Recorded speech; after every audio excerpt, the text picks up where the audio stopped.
Hello and welcome to the American Cinema Foundation Movie Podcast. I am your host, Titus, and today I am pleased to introduce a new series of our podcast, which I will be doing with friend of the show and historian Richard Brookhiser. Most of our podcasts deal with movies that have already been made, but now we will turn to movies that should be made, to the stories of American founders first of all, men who are admired in normal times and who should be in certain ways studied and imitated in strange times, in times of unrest or trouble, when institutions come into question and the future becomes obscure. Mr. Brookhiser has written biographies of Alexander Hamilton, who is the subject of our first conversation, but also George Washington, John Adams, Gouverneur Morris, James Madison, Abraham Lincoln, of course, Founder's Son, the book is called, and the upcoming book on the fourth Chief Justice of the Supreme Court, John Marshall.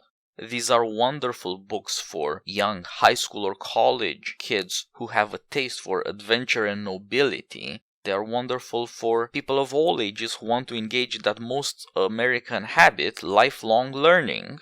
And they are certainly the highest object of poetry, of storytelling in America. And that means nowadays of movies and computer games. And while it's the movie maker's job to dramatize the greatness of the founders, we think it's our job to talk about that greatness, to show in what it consists and in what ways it is still influencing our lives today. I will be writing some more about these books in the press. Links to them can be found in our posts. And of course, subscribe to our podcast, American Cinema Foundation Movie Podcast, for future episodes in this series. Good afternoon, Mr. Brookhiser. Hi there. How are you? Good. Thank you very much for joining me. Yes. As for the conversation, I don't think it requires much introduction. Okay. I'm sure you've talked about Hamilton for so long and so much that I'm not quite sure how to present it as a new thing, except as I suggested that I think it's a necessity for the times and for what is happening to media that something like movies and games should make him into a hero again, which he wasn't. He's the most fitting for the role, I would say, of the founders. Well, yes. His life had this romantic shape to it, coming from what strikes an American as nowhere, which is the Caribbean, although it was extremely prosperous when he was born there. But this prosperity was based on a plantation slave economy, which was even more rigid and even deadlier to the people who labored in it than even an American slave plantations. And then he comes from there to the United States, to the 13 colonies as a teenager, and he joins the revolutionary effort. He becomes an officer. He gets on George Washington's staff. He gets in George Washington's cabinet.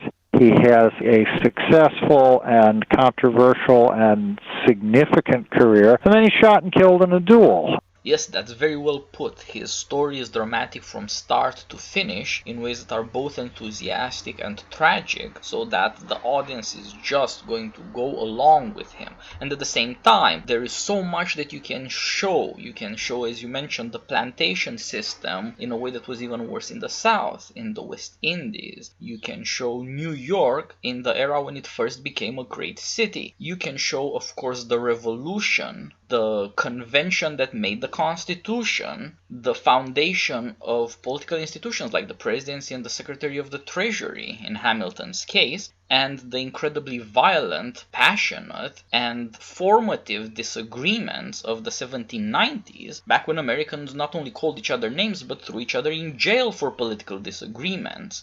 War, business, politics, and the law, so many areas of life, of American endeavor, such reflection and such examples of American destiny that are still relevant today, so many arenas of storytelling. This is a treasure waiting to be inherited, and we are finally starting to do that. You can't beat that as a story, and Ron Chernow told that very well in his best-selling bio, and as we all know, Lin-Manuel Miranda read it and put it out on Broadway, where it still runs. It's not surprising that he should have had this success if you just look at the events. What may be surprising is that someone was willing to go back to the founding era and take such an engaged interest in it. sometimes seems to me that our historical imagination goes back to the Civil War, and it does embrace that, but for most people it stops there. That may be because photography effectively begins there. There are photographs of people in the 1840s, but they're pretty static. They're portraits. With the Civil War, we get post-battlefield photographs. We get pictures, whether they were staged or not, of corpses on the battlefield. We get pictures of people in uniform. Abraham Lincoln photographed very well. So that is a very vivid part of our national mind. Going back beyond the Revolution is harder. The words are very eloquent, many of them, but visually we have to rely on paintings, and really only a handful of paintings. So I tip my hat to Lin-Manuel Miranda for having made that leap, and also for finding a way to make it modern and to make it accessible. Yeah, it struck me seeing the success of the show that when I was in college, there was a joke for a museum show, I bet you $10 that you don't know my name. It's strange how obscure Hamilton was, and I suppose it has a lot to do with what recommends him now. His romanticism, his meteoric rise, and the way his life is described by energy and a desire for motion, and to see the destiny of America as a thriving country always on the move, always achieving and doing new things. Yes, right. There's another thing going on, which is the symbiosis of his posthumous fame with that of Thomas Jefferson. Look, they're both blue-chip stocks. You're not going to go broke holding a portfolio of either of them. But over time, when one is up, the other is down. Hamilton's stock went up after the Civil War. The victorious Republican Party looked back to him as a kind of precursor. He was put on the $10 bill in the 1920s by Andrew Mellon.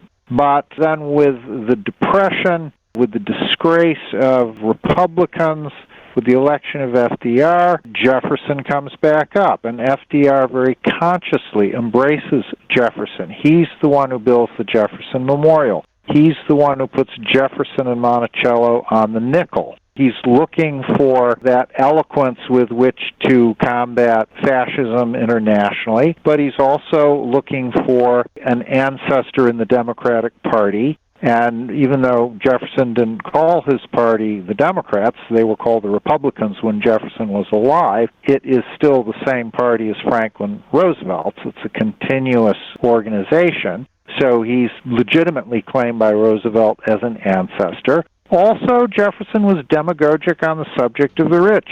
Jefferson and Madison, in their polemics against Hamilton in the 1790s, they fulminated against the opulent. That was a phrase that James Madison used to characterize Hamilton and his banker buddies. And this is the one thing in the DNA of that political party which has not changed over more than 200 years. The Jeffersonian Party, originally called the Republicans, which became the Democrats under Andrew Jackson, their base of support has changed, issues have changed, everything about the party has changed, but the one thing that stayed consistent is polemics against the opulent. So Roosevelt, in embracing Jefferson, is also embracing that. And he was also, incidentally, looking for a Southerner, because white Southern support was a crucial part of the Roosevelt coalition. So for all these reasons, he embraces Thomas Jefferson. And, there are many things attractive about Jefferson's personality. He's a polymath, he's an architect, we know all the reasons. But then Sally Hemings becomes an issue first among historians and then among the public at large in the 1990s. And that, plus the civil rights movement, begins to chip away at Jefferson's reputation.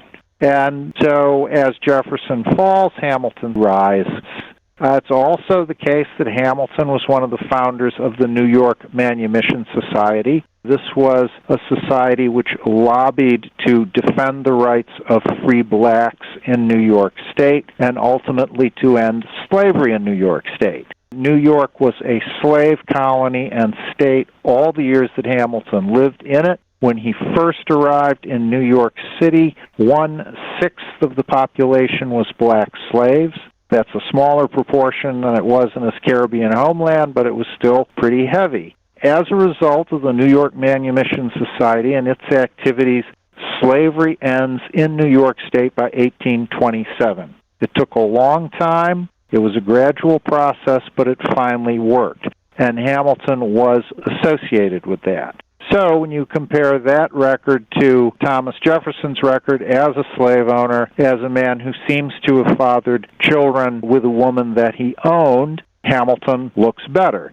So once again, the wheel has turned, and as Jefferson sinks a bit, Hamilton is allowed to rise correspondingly.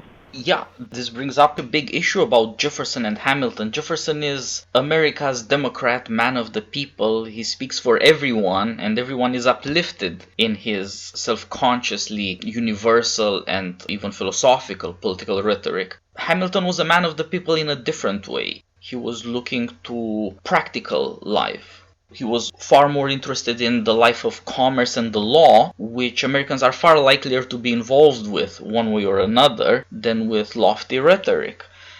Yeah, I think that's right. I mean, Jefferson is the better writer of the two. There's no question about that. Jefferson could write immortal prose. You know, you could shake him awake at 3 o'clock in the morning and he might say something immortal. I mean, he just had that gift. Hamilton is a good writer, but he's not at that level. But you're absolutely right. What Hamilton was concerned with was to open the gates of opportunity for Americans, to make Americans more hardworking and more prosperous. He wanted a system that would be encouraging to commerce, legally encouraging to commerce, practically encouraging in the sense that he wanted a Bank of the United States which would stabilize the currency, which would offer loans, which would inject liquidity into the economy. He even hoped that Paterson, New Jersey might become an early manufacturing hub, and that did not happen in his lifetime. The man he picked to run the board of directors of the Society of Manufacturing in Paterson, New Jersey, turned out to be a crook. There were problems with it. Paterson would only become a manufacturing center after Hamilton died, and other northern cities as well. That was the vision Hamilton had, and the most eloquent words I think he ever wrote, or among them, are in the report on manufacturers, where he says that in a society of only farming, there are less opportunities in a society which also has farming and commerce, and that society has less opportunities than a society with farming, commerce, and manufacturing.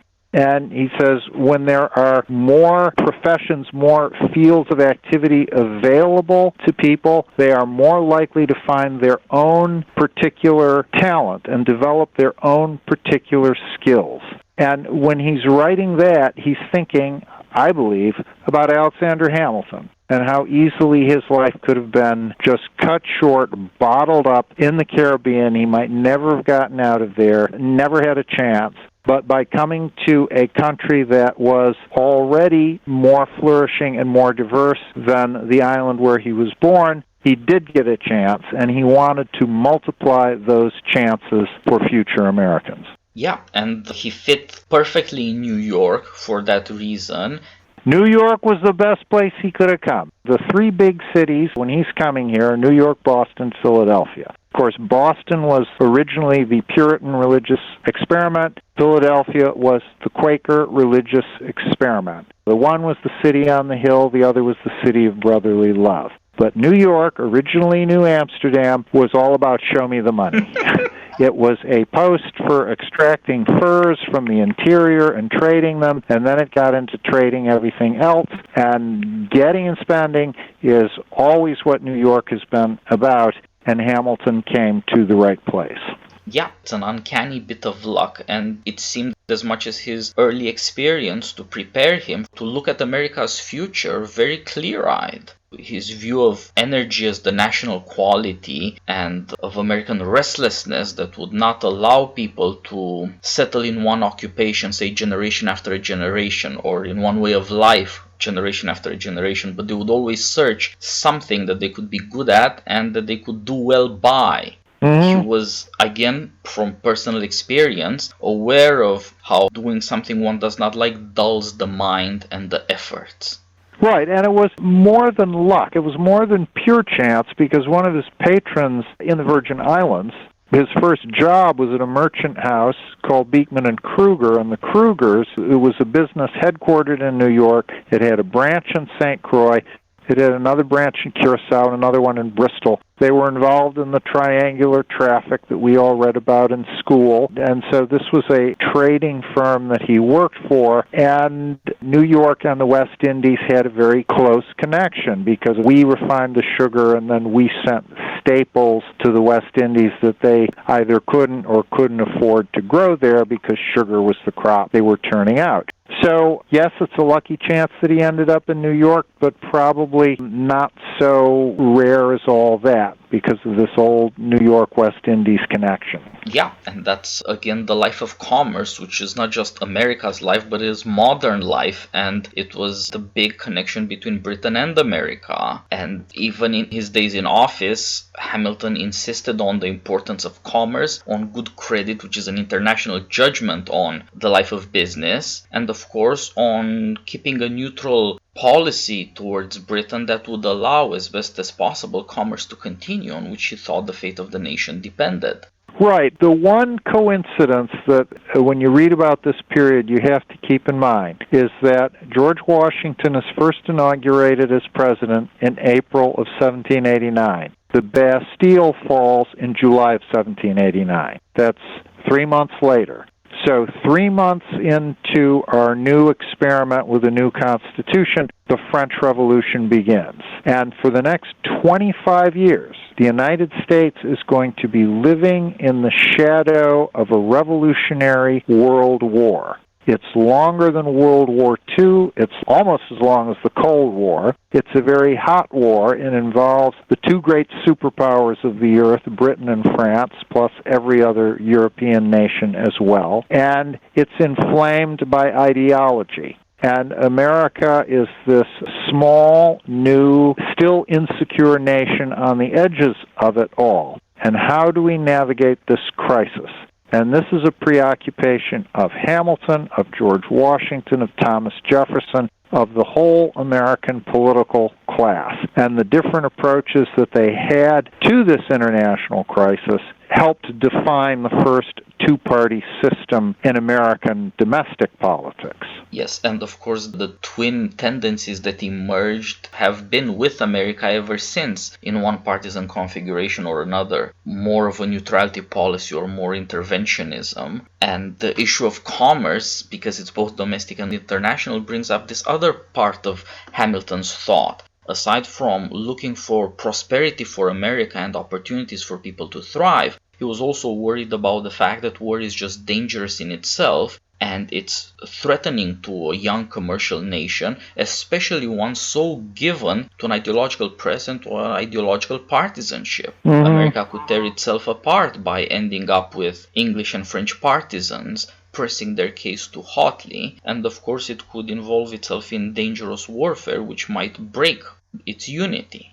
Right. Now, in fairness to Thomas Jefferson and to James Madison, they did not want the United States to actively aid France in this great ideological struggle. They, too, wanted to keep America out of a shooting war, but their ideological sympathies certainly were with France up until the rise of Napoleon. Then they begin to cool off. But for the first 10 or 11 years of the French Revolutionary period, they are emotionally pro-French. Here is a new republic. They were our allies in our revolutionary struggle. Why shouldn't we help them as best we can, short of violating our neutrality? Why shouldn't we go up to the edges of it in order to help them? Hamilton, who, spent years fighting the British in the Continental Army, nevertheless realizes that most of our trade is with England. England has the things we need much more than France does, and therefore not only does our private economy depend on it, but the government depends on it, because the main source of revenue is tariffs. Tariffs come from trade, and the bulk of our trade is with Britain.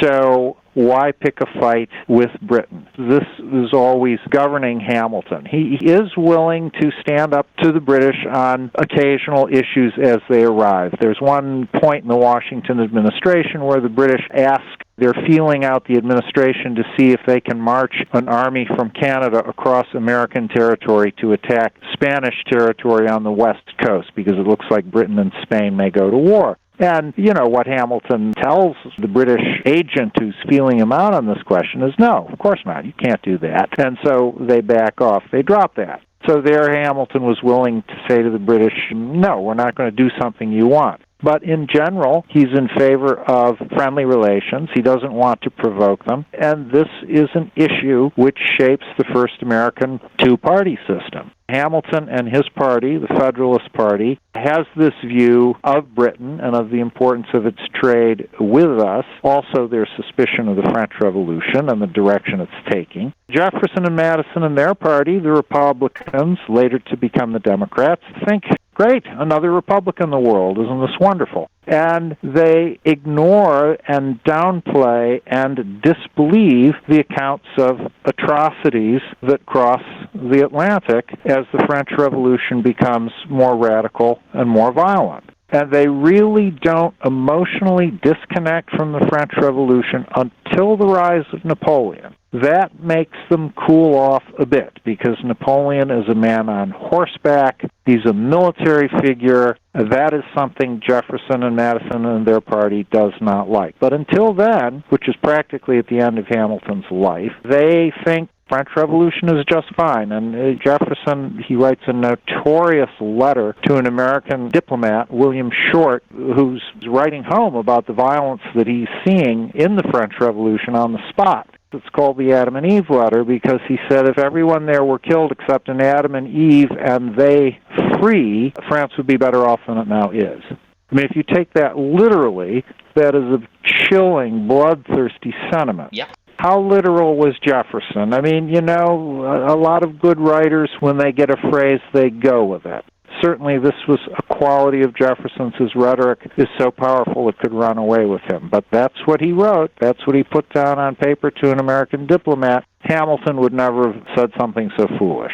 Yeah, at his most rhetorical, Jefferson shoots off and says he would rather see half of Europe dead than see the French Revolution fail. Mm-hmm.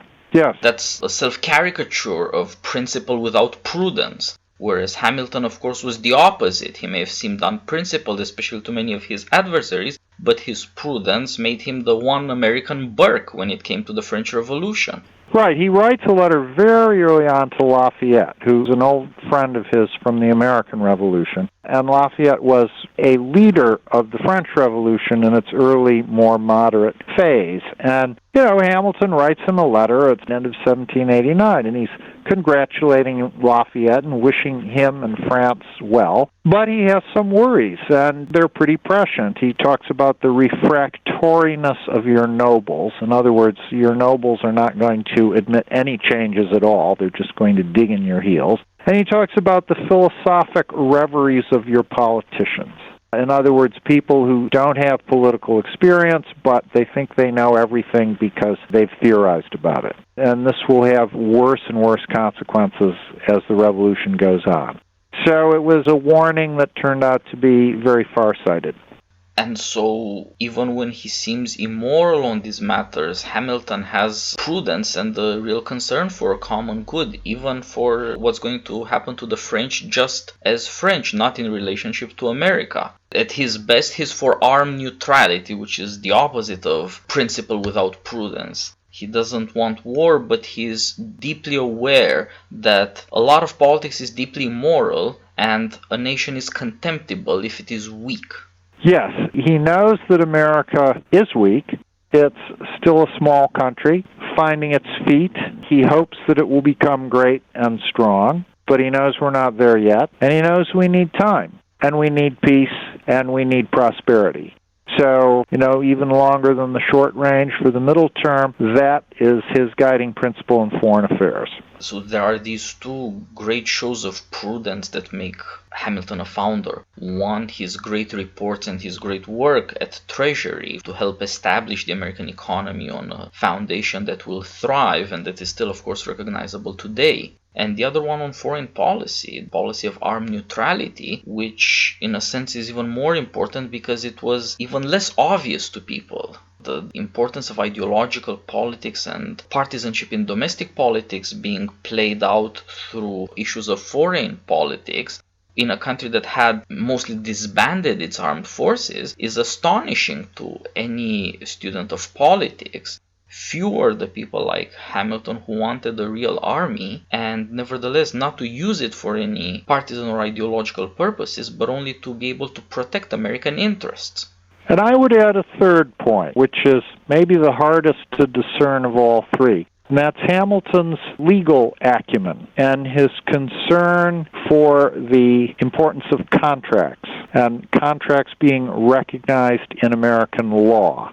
And this will flower after he's dead, though he really lays the groundwork for it. After he leaves the Treasury Department, and he's supporting him and his family by being a lawyer in New York City, he's asked to give an opinion on a case arising in Georgia about a land deal. The state of Georgia had sold off 30 million acres of land at a bargain price, 1.5 cents an acre. They had a lot of debt. They badly needed a sale to keep their books balanced. It was really a fire sale of what's now Alabama and Mississippi. Well, the people in Georgia revolted at this sale. They accused the legislature of having been bribed to make it, which was true. Every single legislator got $1,000 who voted for this thing. And then the year after the sale was made, this is called the Yazoo sale, Georgia passed a law saying we will not recognize this sale. We repeal it.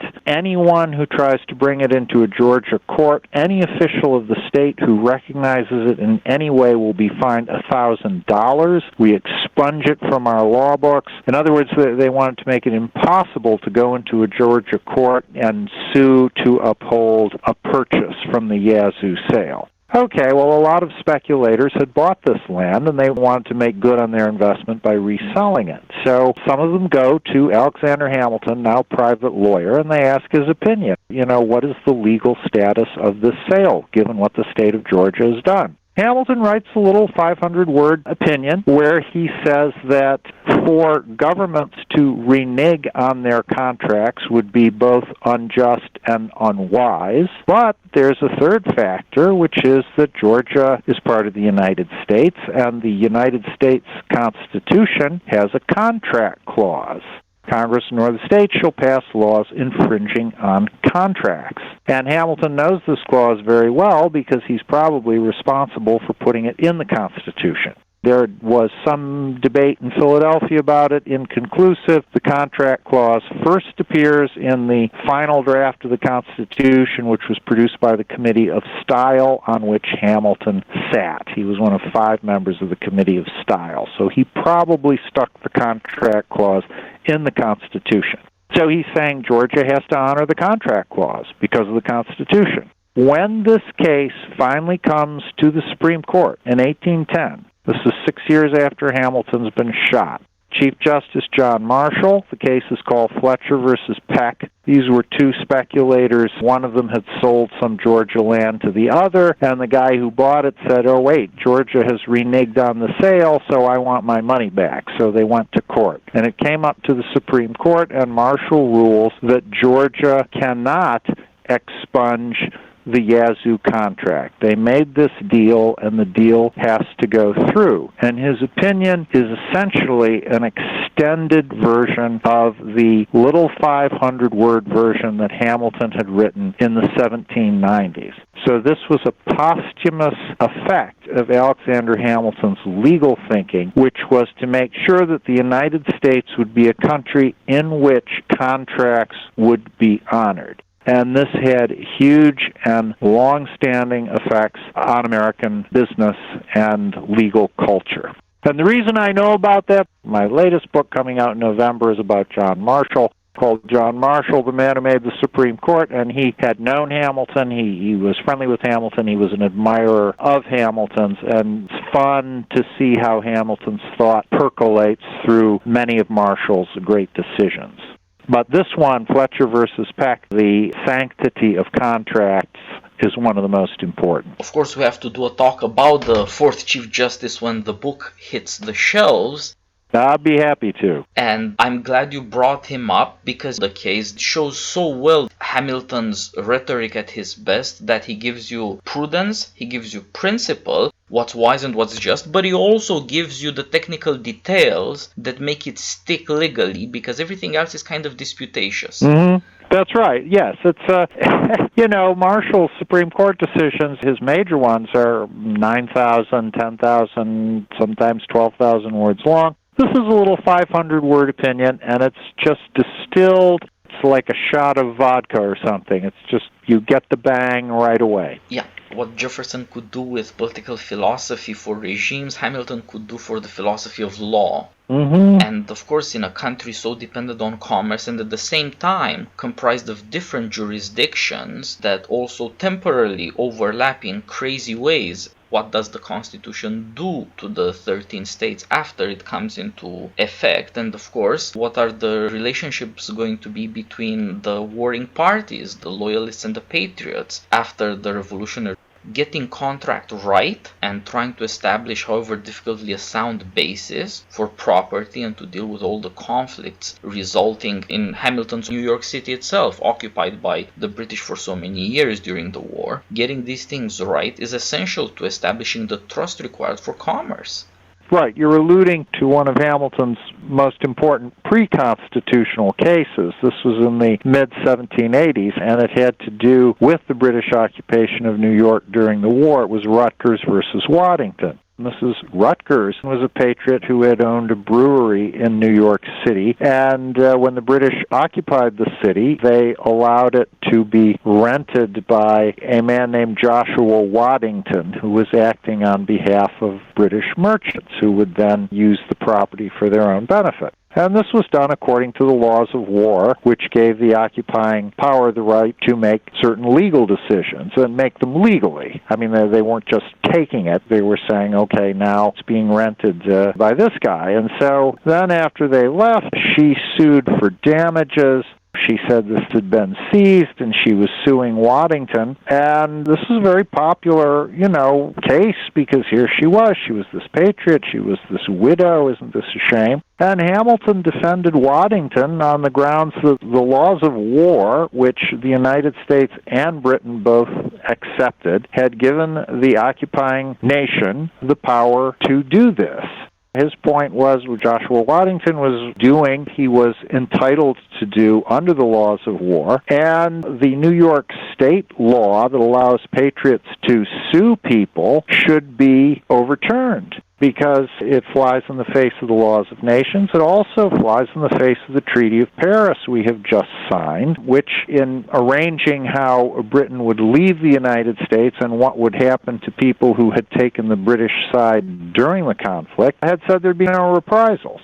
So he says it's against both the law of nations and it's against the Treaty of Paris. And so therefore the New York law that allows Mrs. Rutgers to sue Joshua Waddington should be ignored by this court. And the court sort of half-bought his argument. They allowed her to recoup some money, but not as much as she was asking for. But it was a powerful argument, and among the people it impressed was George Washington, because he was sent the decision by the judge who handed it down, and he wrote back a polite letter of acknowledgement, thanking him. But I'm sure it was just one more reminder to him that this bright colonel who had been on his staff was going on and being a bright lawyer in private life. Just yet another reminder, if he needed it, that here was a talented guy and, someone he might consider if he ever has a post-war career, which, of course, both Washington and Hamilton do. And it's again an example of this triple rhetoric. He gives them a principle of justice, the law of nations, which all combatants in that case adhered to, or professed at least. And it's a matter of prudence as well, because you're going to stir up a lot of conflicts, not least of all with Britain, which still has forts in New York State manned by British soldiers, to say nothing of all the other American possessions the British had, shipping, etc. And also included the technicalities that allow the judge to have his decision and not have popular politics start a mob. Well, that's right. You're also telling people who made their peace with the occupiers, which many did, we're not going to persecute you for that. We're not going to harass you for that. If you committed crimes, okay, that's something different. But if you continued to live your life and if you obeyed the rules that the occupiers set up, we're not going to hound you for that. And this was important to the future prosperity of New York because many prosperous people were in that position. They hadn't fled when the British took over. They just hunkered down. And that may not be the bravest thing in the world to do. It may not be the most moral thing in the world to do, but frankly, a lot of people do that. And so what do you want to do to them after you win? Do you want to beat up on them? Do you want to hound them? Do you want to chase them out? Do you want to be punitive? A lot of people were in favor of being punitive, but Hamilton takes the view, no, look, we've won, that's the most important thing, but let's keep a rule of law. Let us allow these people to continue to live here, to continue to carry on their business, and we will profit from that. Yes, indeed. It'll make for civil peace. And this opens up a further point about Hamilton, his great trust in a national government. And in fact, he thought it absolutely necessary precisely because in any given state, as in New York after 1781, it was perfectly possible that popular politics with elections, with the state legislature and all that could destroy just about any rule of right, in this case concerning property, that got in the way of a majority. That's right, and this was not a concern unique to him. This was a concern shared by most of the people who were pushing for a new constitution in the middle to late 1780s. Hamilton, of course, James Madison, at this stage in his life, is very alarmed by the just blizzard of lawmaking that the newly independent states, including his own state of Virginia, underwent. And, it could be capricious. They could rule one thing one year and then take it back the next year, and sometimes they overstep their bounds, and, they would oppress people, they would come to bad decisions, and there was a sense that the new states especially were getting drunk on their new powers, and it would be better off for everybody if there was a structure which would have some checks in it. Now, the trick was to design such a structure which would itself be checked. You wanted to check the excesses at the state level, but you didn't want the federal government to become overwhelming. So this was the great conundrum that Hamilton, Madison, Washington, Jefferson, that they all faced. They came up with slightly different answers. Similar enough that they all accepted the Constitution, signed it, served under it, and so on. Different enough that a two-party system arose, and, in the long run, different enough that we did get a civil war. But that is long after all these people are dead and gone. Certainly in their own lifetime, they built something that held together, and even with the frenzy often of their own political contention, which begins in the Washington administration and really continues right through the War of 1812, even that was not enough to tear this structure apart. So they built very wisely, and Hamilton is one of the considerable builders in this process. Yes, the more one reads about the tumults of the revolutionary era and, in fact, that entire generation, the more one is surprised at how well the political institutions held together when... One thing that was going on, beginning in the Washington administration, when Washington is elected, people don't know there are going to be two parties. Parties are mentioned nowhere in the Constitution. You can read statements by, Jefferson and Adams and Washington himself about how parties are bad, or I don't belong to a party, we should never have parties. But lo and behold, two parties appear almost immediately. The party of Hamilton, of John Adams, of George Washington, they're the Federalists. The other party, as we've said, is the Republican Party, which later became the Democratic Party and is still with us. So here are these two parties, and they're contending. And if you read the rhetoric, it's just crazy. It's absolutely crazy. And both parties are guilty of this. and sometimes even Hamilton himself. I mean, there's one letter he writes in the late 1790s. He's writing to an old friend of his, Robert Troup, and he's talking about an upcoming election. And he says, I think it's even in a P.S., he's just tossing this off. He says, well, the stakes in this election, of course, are order, liberty, and heads. And heads. So what does that mean? That means, well, if Jefferson and his bad guys win, they'll set up guillotines. Now, did Hamilton really believe that? I don't know, but Federalists did. They wrote as if they did. And certainly people on Jefferson's side, they used model guillotines in parties that they held. You know, when they were celebrating the American Revolution or the French Revolution, they'd have a little model guillotine, and they might, you know, chop off the head of a pig if a pork roast was being served, that kind of thing. So, you know, what we have on Twitter today, this was happening then. And in a way, it was even worse because it wasn't just the dolts and the morons who were doing it. It was these great men who were participating in this frantic politics. And the only reason I can think of as to why it happened, partly it's the offstage influence of the French Revolution. I mean, we are living across the Atlantic Ocean from a volcano, you know, a volcanic eruption that's going on for 25 years, and that's just got to affect you. But the other thing is, the new system was new. You know, we know now, if your party loses an election, you're going to have another chance in 2 years if it's a congressman, in 4 years if it's a president, 6 years if it's a senator. You know, you're going to have another shot. They didn't believe that. They knew that's what the laws said, but they didn't really internalize it. You know, it was all new, and the thought was, Jesus, if the other guys get in, we are screwed. You know, we are just going to be screwed.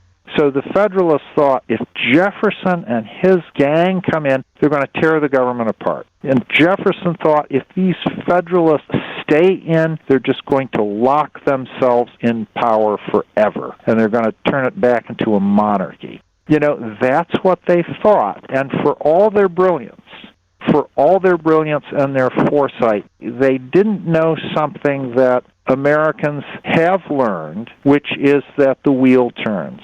The system is such that the wheel turns, it turns around, you know, and when you lose, you can look forward to a victory down the road. And when you win, you got to be mindful that you're not always going to be in there. And I think that's something that has sunk in.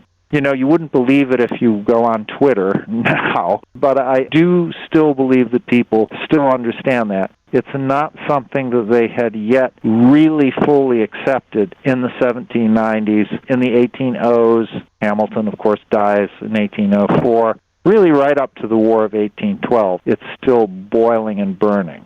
So that's another feature of Hamilton's world that we must never forget, the craziness of the partisanship, which infects the rhetoric of almost everybody, really almost everybody involved in it. Yeah, they proved both that America could hang together and also that the American way is to go crazy over politics in uncertain times and to say and to profess, perhaps only half believing, the craziest ideas and the craziest fears. You know, there's a love of abstraction that the press feeds, and it's inevitable because when people are free, they're also free to go crazy.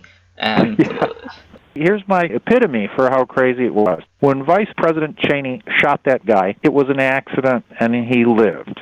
When Vice President Burr shot Alexander Hamilton, it was not an accident and he died. Yeah. You know, Hamilton, a signer of the Constitution, killed in a duel about politics. There was another signer of the Constitution, Richard Speight, also killed in a duel based on politics. Thomas Jefferson put a man on the Supreme Court, Brockholst Livingston, who had killed a man in a duel about politics. You know, no one mentioned this in his confirmation hearing. I mean, it didn't come up. And remember also that dueling is illegal everywhere. Yes. It is illegal in every state. Deaths and duels are considered murders. They are never prosecuted because that's what gentlemen do, and no jury would convict. It would be jury nullification. Aaron Burr is actually indicted after he shoots and kills Hamilton, but the prosecution never goes forward. You know, and under the rules of dueling, you were not supposed to duel because of a political argument. It had to be an offense to your honor. but all these offenses to honor had their basis in political feuds that these men were having. So we're not at that point yet, so we can pat ourselves on the back for that. Yeah, the rhetoric is as crazy as ever, but life is far calmer and people are in certain ways far more reasonable than if you judge them by their rhetoric. Well, let's hope. Let's hope. There was that crazy guy who shot up the Republican baseball team a year ago, but let us assume that he is an outlier. Yeah, political violence in this sense was not known at that time. Political assassinations come later into American life. But for the most part, and in the time that has passed since Representative Scalise and the other men were shot, happily nobody died, things have calmed down rather than become more agitated. Right. Well, from your lips to God's ears. Indeed. But there is an observable difference between the crazy rhetoric and the normality of life that finds its pattern back in the days of the founding and of the men who had to live with the system they built. And it turned out to make them somewhat crazy, but also to be doable. Mm-hmm. They had to practice their theories and live with those laws, and it turned out to be tremendously successful. Unaccountably successful, really. Well, right. You know, we've mentioned the French Revolution. And look at France over this same period of time. I mean, this great nation, this great culture, and 5 republics, 2 empires, 2 monarchies, fascism. I mean, it's just a much more hectic political existence than we have had. And I think we can take some pride in that. We don't eat as well, but we rule ourselves better. Yeah, it's a very good point, and it's all in all a good trade-off to make. American politics had the better ground and cultivated that ground better in return. And it's useful at least in times like now when people are again going for crazy rhetoric and worrying deeply about what the institutions are going through, to see this heroic age of crazy rhetoric and an astounding foundation. There are all sorts of things to learn and to reconsider how Americans live as opposed to how they talk about it in the press. Mm-hmm. Yes, and I think maybe that's a good note to end on. That's a good lesson for us all to take away. Well, thank you very much for joining me, and let's talk about Governor Morris the next time. Oh, I'm always happy to talk about Governor Morris. If you have a girlfriend, make sure she doesn't listen. She'll run off with him. Exactly. It was the original of Hide Your Daughters, Hide Your Wives, as anti-romantic as Hamilton was romantic and nevertheless incredibly prescient himself. Nobody was more prescient about the rise of the presidency. That's right. That's right. Okay, so next time we'll do him. All the best, sir. Thanks again. Okay, thank you. Take care. Bye-bye.